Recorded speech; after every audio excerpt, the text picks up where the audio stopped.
Filipi 3 ayat 1-16. Akhirnya saudara-saudaraku, bersukacitalah dalam Tuhan. Menuliskan hal ini lagi kepadamu tidaklah berat bagiku dan memberi kepastian kepadamu. Hati-hatilah terhadap anjing-anjing, hati-hatilah terhadap pekerja-pekerja yang jahat, hati-hatilah terhadap penyunat-penyunat yang palsu. Karena kitalah orang-orang bersunat, yang beribadah oleh Roh Allah dan bermegah dalam Kristus Yesus dan tidak menaruh percaya pada hal-hal lahiriah. Sekalipun aku juga ada alasan untuk menaruh percaya pada hal-hal lahiriah. Jika ada orang lain menyangka dapat menaruh percaya pada hal-hal lahiriah, aku lebih lagi. Disunat pada hari ke-8 dari bangsa Israel, dari suku Benyamin, orang Ibrani asli. Tentang pendirian terhadap hukum Taurat, aku orang Farisi. Tentang kegiatan aku penganiaya jemaat, tentang kebenaran dalam mentaati hukum Taurat, aku tidak bercacat. Tetapi apa yang dahulu merupakan keuntungan bagiku, sekarang kuanggap rugi karena Kristus. Malahan segala sesuatu kuanggap rugi, karena pengenalan akan Kristus Yesus Tuhanku lebih mulia daripada semuanya. Oleh karena dialah aku telah melepaskan semuanya itu dan menganggapnya sampah supaya aku memperoleh Kristus. Dan berada dalam dia bukan dengan kebenaranku sendiri karena mentaati hukum Taurat, melainkan dengan kebenaran karena kepercayaan kepada Kristus, yaitu kebenaran yang Allah anugerahkan berdasarkan kepercayaan. Yang ku kehendaki ialah mengenal dia dan kuasa kebangkitannya dan persekutuan dalam penderitaannya, di mana aku menjadi serupa dengan dia dalam kematiannya. Supaya aku akhirnya beroleh kebangkitan dari antara orang mati. Bukan seolah-olah aku telah memperoleh hal ini atau telah sempurna, melainkan aku mengejarnya, kalau aku dapat juga menangkapnya karena aku pun telah ditangkap oleh Kristus Yesus. Saudara-saudara, aku sendiri tidak menganggap bahwa aku telah menangkapnya, tetapi ini yang kulakukan. Aku melupakan apa yang telah di belakangku dan mengarahkan diri kepada apa yang di hadapanku. Dan berlari-lari kepada tujuan untuk memperoleh hadiah, yaitu panggilan surgawi dari Allah dalam Kristus Yesus. Karena itu marilah kita yang sempurna berpikir demikian. Dan jikalau lain pikiranmu tentang salah satu hal itu akan dinyatakan Allah juga kepadamu. Tetapi baiklah tingkat pengertian yang telah kita capai, kita lanjutkan menurut jalan yang telah kita tempuh.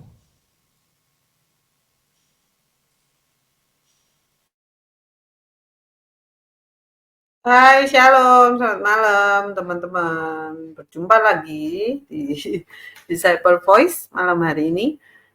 Sebelum kita beristirahat, kita mendengarkan Ferdi membacakan firman, ya kan? Ya, kita melanjutkan di ayat ke-8 deh, boleh kita buka dulu di ayat ke-8. Malahan segala sesuatu kuanggap rugi karena pengenalan akan Kristus Yesus Tuhanku lebih mulia daripada semuanya.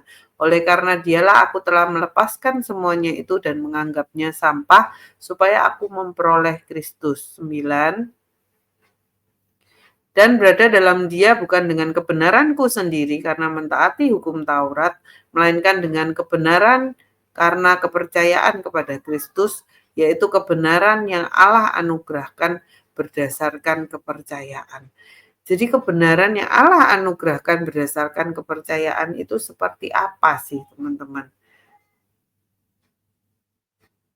Anugerah berdasarkan kepercayaan adalah ketika kita melayani, ketika kita dipercaya melakukan sesuatu dalam hal pelayanan, pekerjaan, apapun itu adalah sebuah anugerah, teman-teman. Tidak banyak orang dapat menilai bahwa segala sesuatu yang baik, yang benar, yang indah-indah lah pokoknya. Itu adalah sebuah anugerah, bukan sekedar anugerah saja berhenti di sana, enggak. Melainkan anugerah berdasarkan kepercayaan. Karena apa? Tuhan percaya juga sama kita. Jadi bukan sekedar kita itu percaya sama Tuhan, tapi juga ada poin di mana Karena Tuhan itu percaya sama kita, maka Tuhan memberikan kita bla bla bla bla. Tuhan itu manusia bukan? Loh, dia datang turun ke dunia sebagai manusia. Membumi. Jadi ketika kita menggambarkan Tuhan, ketika kita membaca Alkitab, jangan melayang-layang di udara terus, teman-teman. Kita harus menapakkan kaki kita itu di bumi. Jadi ketika seorang pemimpin rohani ataupun pemimpin dalam perusahaan tempat kita bekerja percaya sama kita, maka dia akan memberikan tanggung jawab demi tanggung jawab. Dipercaya hal kecil akan dipercaya tanggung jawab yang lebih besar lagi. Loh, itu sistem kerajaan Allah seperti itu. Nah, itu juga yang kita alami di dunia pekerjaan, di dunia pelayanan. Loh, orang percaya sama kita itu sebuah anugerah. Cuman kita tidak menyadari itu. Bahkan kita itu merasa bahwa ketika kita percaya, dipercaya orang, dipercaya sama Tuhan, itu semua karena saya, ya kan? Itu semua karena ya aku, karena aku berkontribusi ini dan itu, karena aku melakukan ini dan itu, semua karena kebaikanku. Kita lupa kalau ada ayat ini. Kebenarannya Allah anugerahkan berdasarkan kepercayaan. Loh, itu semua karena anugerah Tuhan itu percaya sama kita. Bukan karena kuat dan gagah kita. Tetapi manusia sering terjebak dengan yang namanya karena aku pinter, karena aku kaya, karena aku bisa ini dan itu. Wah, semakin ketutup itu Tuhannya. Wah, semakin tertutup itu yang namanya kebenaran itu. Karena yang kita nilai itu adalah sesuatu yang wow aja dari diri kita. Makanya kita itu dipilih. Loh, saya mengalami sendiri, teman-teman. Saya dibilang pinter juga enggak ya. Dibilang detail orangnya juga enggak. Dibilang teledor lupaan ya iya gitu. Tetapi kenapa saya bisa megang yang namanya jadwal, teman-teman? Jadwal semua pembicara, ya kan? Itu bisa ada di depan mata saya, ada di depan catatan saya yang harus saya tulis, yang harus saya tata setiap bulannya. Sudah berapa bulan nih jalan? Setengah tahun. Loh, itu semua itu bukan karena saya bisa, bukan karena saya pinter, bukan karena saya, oh ada kelebihan ini dan itu. Enggak. Semua itu balik kepada apa? Perjanjian awal saya sama Tuhan itu seperti apa. Dan ketika kita bisa berjanji, ketika kita dapat berjalan dalam janji panggilan Tuhan, itu tuh sebuah anugerah. Ketika kita dapat melayani, itu tuh sebuah anugerah. Anugerah berdasarkan kepercayaan. Itu anugerah yang dianugerahkan lewat pemimpin saya yang percaya.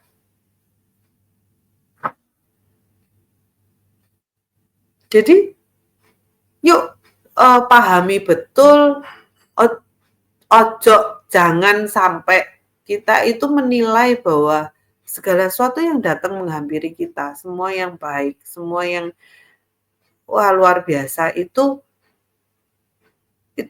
hasil kerja saya, hasil karya saya. Kita lupa Awalnya kenapa kita ada di titik itu? Nggak jauh-jauh dengan yang namanya anugerah, teman-teman.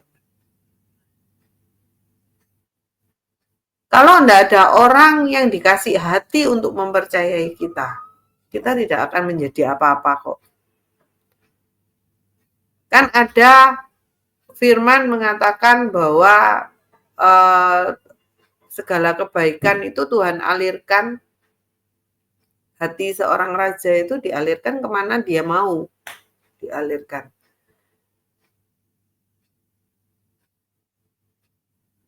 Jadi bukan karena kita, tapi semua karena Dia, semua karena Tuhan.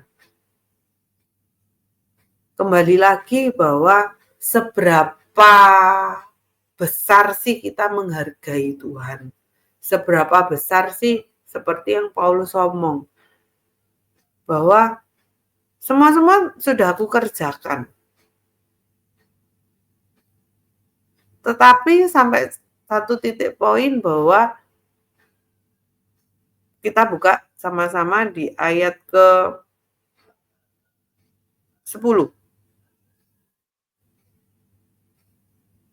Yang kukehendaki ialah mengenal Dia dan kuasa kebangkitannya dan persekutuan di dalam penderitaannya, di mana aku menjadi serupa dengan Dia dalam kematiannya.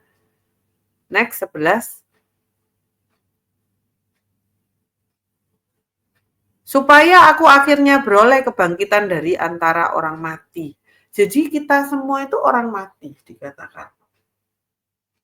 Cuman ketika kita menangkap anugerah itu, menangkap kepercayaan yang sudah Tuhan kasih itu, maka kita dibangkitkan dari antara orang mati.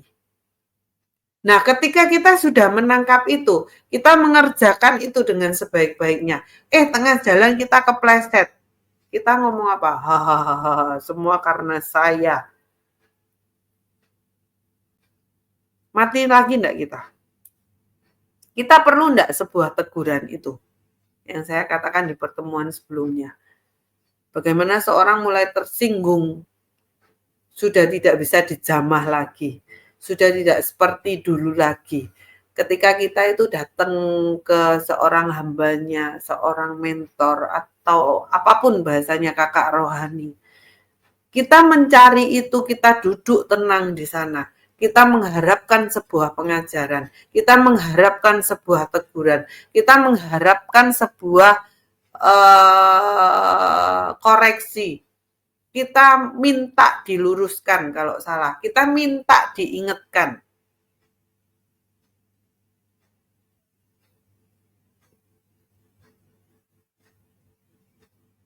Tapi hal itu tuh bisa berubah, teman-teman. Ketika kita nyangkutnya itu salah. Nyangkutnya itu bukan karena anugerah kepercayaan, tetapi nyangkutnya itu karena aku sudah mengerjakan hukum Taurat. Seperti yang Paulus ngomong. Aku sudah melakukan ini dan itu. Yuk kita buka sama-sama di Matius 7 ayat 6.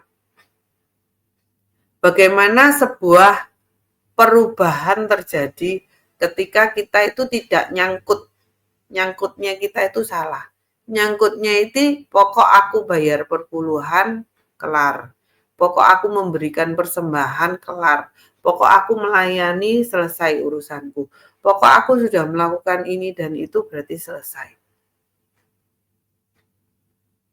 Kita menyangkutkan kepercayaan kita itu keliru. Kita menyangkutkan anugerah yang Tuhan kasih itu keliru. Kita tidak mengambil lagi sisi menangkap yang saya katakan jatuh cintanya Tuhan. Itu semua mainnya kan di perasaan. Beberapa waktu lalu kita sempat mendengarkan beberapa pengajaran mengenai rasa. Kita tidak boleh hilangkan rasa itu. Ketika rasa itu ada di dalam diri kita, maka apapun yang kita kerjakan, ada rasa di dalamnya. Apapun yang kita kerjakan, apabila kita tidak ada kasih di dalamnya, semua itu tidak ada gunanya.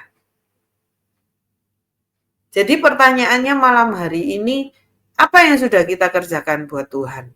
Masih ada rasa enggak di dalamnya? Atau sekedarnya kita memberi? Itu menjadi sebuah pertanyaan besar pada malam hari ini. Yuk jangan sampai kita itu disetarakan dengan yang namanya anjing. Jangan sampai kita disetarakan dengan yang namanya babi. Kita baca sama-sama di Matius 7 ayat 6.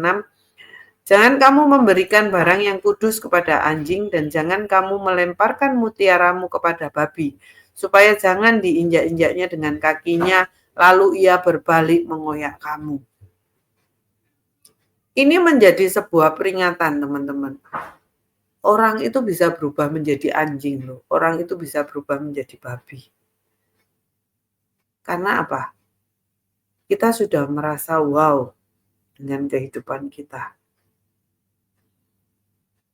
Jadi kita tidak butuh lagi teguran, kita tidak butuh lagi diingatkan. Padahal ketika kita sedang benar sama Tuhan, ketika kebenaran yang sejati itu ada dalam diri kita, apa yang kita ngomong? Pak, kalau aku salah, Bu, kalau aku salah tolong ingetin aku. Tegur aku ya. Ingetin aku terus ya. Berapa banyak dari kita yang mendengarkan malam hari ini, kita sudah menghindari teguran itu. Dengan alasan apapun, teman-teman. Bagaimana dulu kita mengejar teguran itu, kita mengejar yang namanya anugerah berdasarkan kepercayaan itu. Kita jaga baik-baik itu. Tapi ketika itu hilang pun menjadi tidak ada masalah buat kita. Hati-hati teman-teman. Ketika kita tidak bisa menangkap anugerah kepercayaan yang sudah Tuhan kasih kepada kita, kita menganggap bahwa itu semua bukan karena anugerah, itu semua karena usaha kita, itu semua karena kepintaran kita, itu semua karena cara kita untuk mengatasi semuanya. Sehingga kita menganggap bahwa pengenalan akan Tuhan, pengertian kita akan Tuhan, itu sudah tidak ada artinya. Kita merasa bahwa, oh cukup. Apapun yang kita kerjakan, kita merasa, oh sudah cukup deh. Aku melayani, aku sudah cukup deh, aku ngambil ini aja deh. Sedangkan di pertemuan sebelumnya, bahwa ketika Tuhan pengen kita kemana, berdasarkan pemikiran kita sendiri atau berdasarkan pemikiran Tuhan. Itu penting, teman-teman. Berdasarkan kebenaran kita sendiri atau kebenaran menurut pandangan Tuhan. Memberi tidak bisa sembarangan memberi. Melayani pun tidak bisa sembarangan melayani, teman-teman. Menegur, apapun yang kita kerjakan tidak bisa sembarangan. Jadi apabila seseorang berani untuk menegur kita, bahkan saat kita itu ada di puncak keberhasilan kita, seharusnya kita mempertimbangkan. Jarang-jarang loh ada orang itu yang mau menegur seperti itu. Tapi banyak sekali teman-teman, bahkan saya sendiri. Takutnya kan tersinggung kalau ngomongin teman-teman toh. Jadi saya juga maksudnya. Kita menilai sebuah teguran, sebuah hal yang rohani itu sudah tidak berharga lagi. Yang seenaknya aja kita datang, seenaknya aja kita pergi. Bukan lagi kita yang butuh, tetapi kita merasa bahwa kita itu dibutuhkan, kehadiran kita itu. Sedangkan kita berangkatnya itu dari yang namanya anugerah berdasarkan kepercayaan yang Tuhan kasih. Jadi yuk teman-teman beresi itu, pikirkan posisi kita itu sudah benar belum sih? Pikirkan posisi kita itu sudah menganggap bahwa anugerah dari Tuhan itu benar-benar berharga belum sih dalam kehidupan kita? Atau kita sudah menjauh, atau kita sudah menganggap bahwa oh enggak deh, itu semua karena aku deh. Bukan karena Tuhan, bukan karena tuntunan dari pimpinan rohani kita, bukan karena sesuatu hal yang menyentuh diri kita. Yang saya katakan, kenapa Paulus dapat berubah 360 derajat? Kita pun bisa berubah 360 derajat, teman-teman. 360 derajat benar atau 360 derajat tidak benar. Yuk hati-hati yuk teman-teman. Manusia itu paling cepat untuk berubah. Karena sesuai dengan menyesuaikan kondisi kita. Apa yang sedang kita alami? Kalau kita sedang happy, kita akan melayani dengan sangat baik. Kalau kita sedang tidak happy, kita pun tidak akan melayani dengan baik. Atau sebaliknya teman-teman. Ketika kita enak, kita lupa sama Tuhan. Ketika kita tidak enak, kita mengejar-ngejar Tuhan.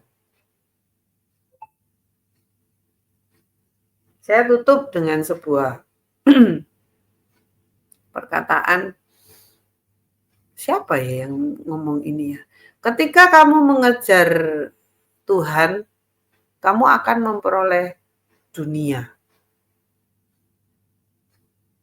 Tapi ketika kamu mengejar dunia, kamu akan kehilangan Tuhan.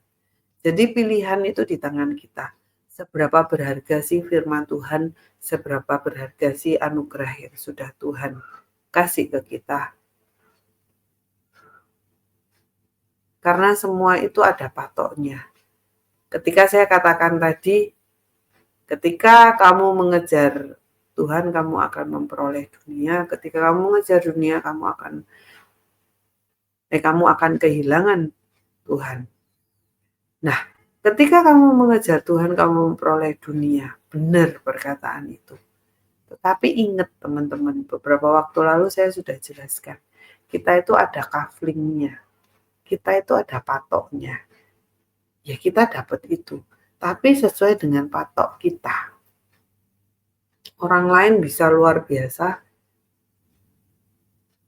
Kita menilai diri kita biasa berdasarkan apa? Berdasarkan materi. Berdasarkan sesuatu yang dapat kita ukur. Tapi pahamilah teman-teman, apa yang kita kerjakan. Seperti yang Paulus ngomong. Bukan yang lahiriah. Bukan yang bisa dilihat ini loh. Tetapi yang tidak bisa dilihat ini loh. Yang menjadi bahan untuk kita itu menimbang dan mengambil langkah yang benar. Thank you teman-teman. Tuhan Yesus memberkati. Shalom.